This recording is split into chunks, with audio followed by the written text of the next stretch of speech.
We all know and love Minecraft, but have you ever seen it running on the PlayStation 2? I thought it was fake too until I found this. This Spanish guy took the first version of Minecraft Pocket Edition that finally added survival mode and ported it to the PS2. Now think about that. Even early smartphones had around 2 GB of RAM, but the PlayStation 2, it has only 32 MB of RAM. That's barely enough to load a single high quality photo. To make it work, he basically had to build a custom emulator that translates the game's code from OpenGL to Emotion Engine, because PS2 uses this thing called Emotion Engine. I basically linked the full breakdown how he did it in the description. There will be a video for anyone who is interested. Now I'm gonna turn on my PlayStation 2 and try to run this game. So over here we have our PlayStation 2. This is the PlayStation 2 FAT.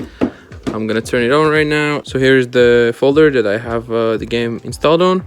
And here we see the OptiCraft. So to record from my PlayStation 2 to my PC, I'm gonna be using a capture card. The fact that we have Minecraft on a real PlayStation 2. This is like real PlayStation 2. No tricks, no nothing. And as you can see right here, we have OptiCraft and it's completely working on my PlayStation 2. Bro, over here we have full creative. Yeah, the game is not looking so great, but you know, it's a PlayStation 2, so what can you expect? But we are here to play survival, not creative, so let's press save and quit. And now I'm gonna hook up a capture card to my PC so you can enjoy this gameplay in full HD.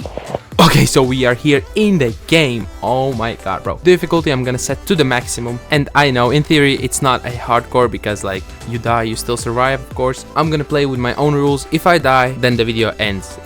Day 1 started pretty normal, just getting some wood, making a crafting table, making a pickaxe, then destroying some cobblestone to make a cobblestone pickaxe and getting some iron.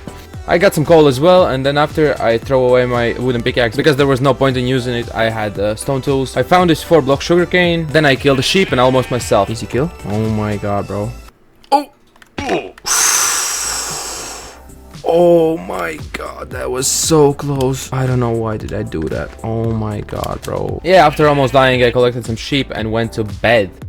Day 2, I collected wood. I made sure to collect a lot of wood. After getting some wood, I killed my first mob. I also found this pool where animals would spawn a lot. Right as the evening set in, I found my place where I'm gonna build my house in this hill right here. I thought it was a pretty nice place, so I set my bed down and went to sleep. And with that, day 2 ended. Day 3 started with me mining some dirt because I wanted to clear out the area for my house. After I cleared out this area, I started building my house.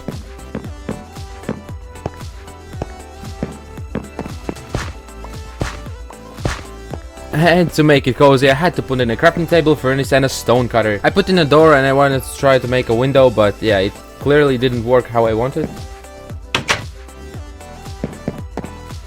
So yeah, after completely like failing the window, I wanted to build a second floor.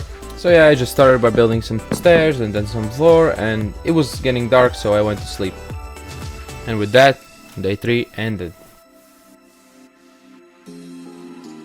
Day 4, I killed a sheep, and then I killed a pig, and then I killed a tree. And after smelting some iron that I previously collected, the stone tools were no longer needed. I made full set of iron tools, and I made iron chestplate, and then I realized something.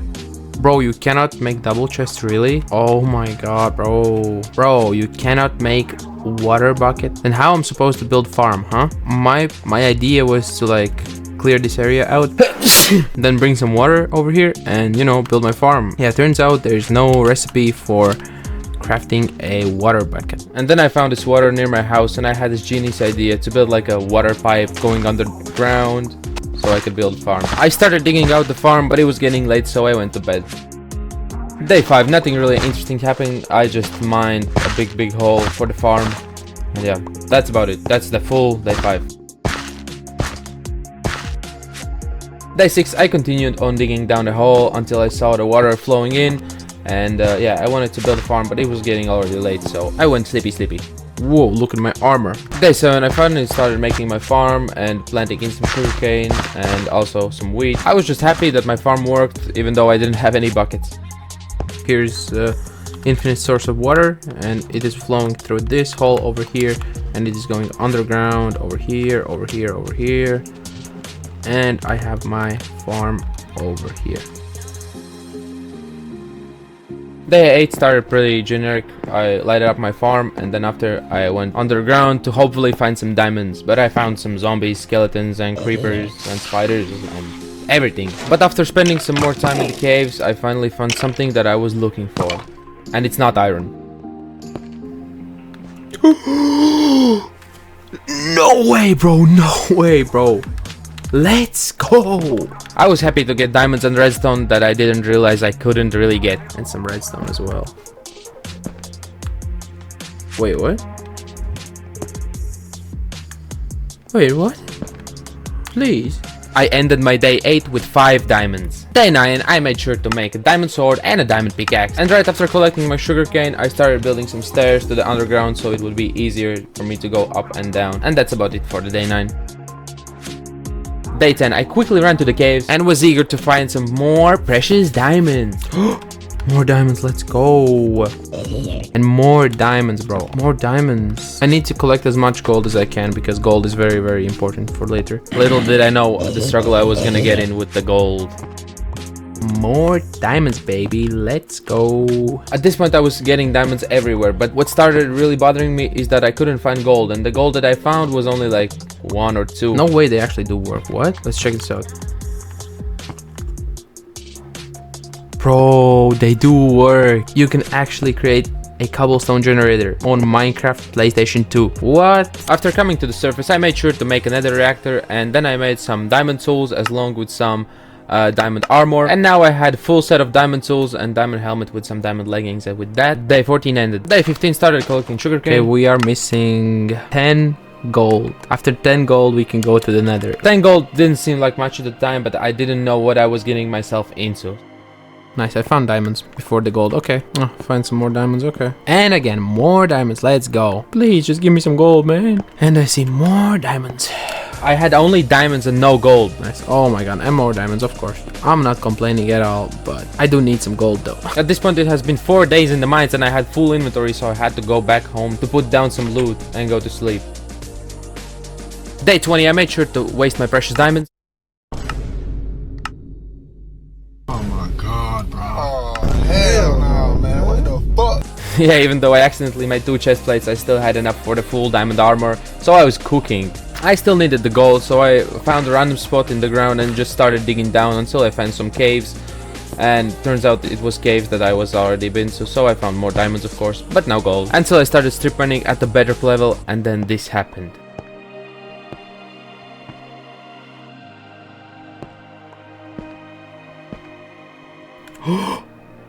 No way, oh my god, bro.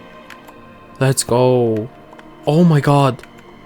Oh my god, let's go. Finally I had enough gold to go to the nether. And I made... Yeah, it didn't work. Until I realized that I have to like put the block under me. So then it worked. I need to be ready if it works then. And... Oh my god, it works. It works. Please. My gold. No, I didn't. Okay, at least I got 3 back. Killing penguin was very easy. I got a lot of nether loot, then I started mining down the obsidian, and I wanted to mine all of the netherrack because I had a big project, but it used a lot of netherrack. So yeah, I spent a lot of days actually mining this netherrack. And the last block, oh my god, it took way longer than expected. I have this weird glitch now that when I sleep, it never turns into day. Like, I think it's because of the nether thing that I made. I'm not gonna be putting any cuts over here, so you can see that I'm not like faking or something like that. Look, just me casually just walking, and it's gonna be night very soon. And I think it's because of the nether reactor, because I like, I don't know, maybe because of I took the gold blocks. Yeah, as you can see over here. I didn't like the eternal night, so I went down mining and I did something stupid. Oh my god, bro. I have kind of accepted my fate, knowing that I'm gonna be spending the rest of my 57 days in the darkness. Yeah, at this point I had no choice but just embrace the darkness. So yeah, I started building. Oh, what is going on with these mobs over here in this water? I wanted to build a little sheep farm, so I took the wheat and I wanted to like bring the sheep. Yeah, it turns out sheep doesn't eat wheat. So at this point, the only thing I could build is my house. So I started renovating. I made sure to finish the second floor as long as with putting in some windows, because I really wanted some windows. Then I moved to the first floor to make my chest room. And after I finished my first floor and the second floor, I just started decorating.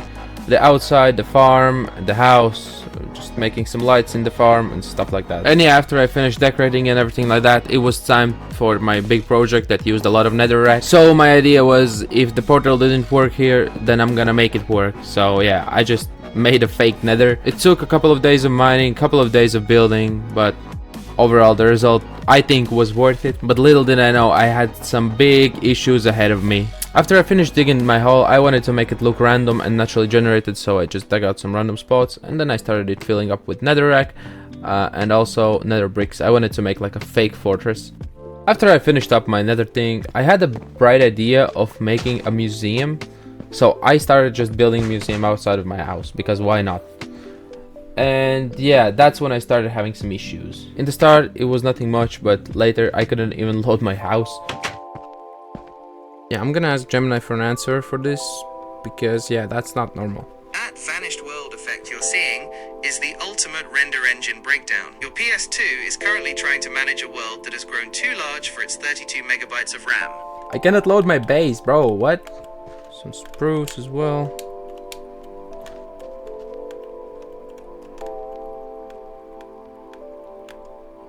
What? My game just crashed. No way, bro. No way, my game just crashed. After my game crashing, I understand that this was the end. I have to end this world. Okay, so it has been 100 days. No, I'm just kidding.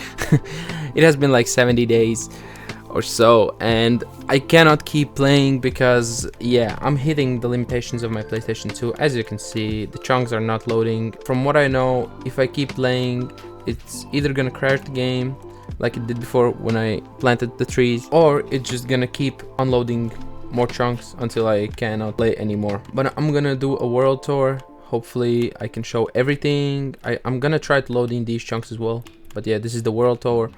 So here I have my chest room, furnaces, my crafting table, stone cutter. Up here we have my bedroom. Here I actually have a window which can be open, you just cannot see it. This is my farm.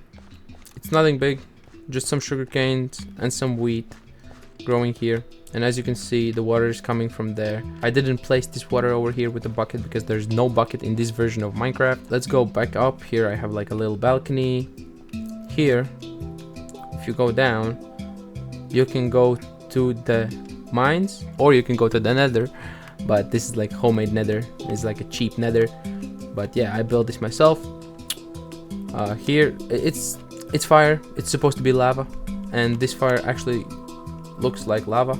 Not too much, but a bit. Here we have some glowstone as well. This is like the nether fortress, and this is supposed to be a blaze. I know it doesn't look like a blaze much, but like these are the blaze rods, and this is the main blaze.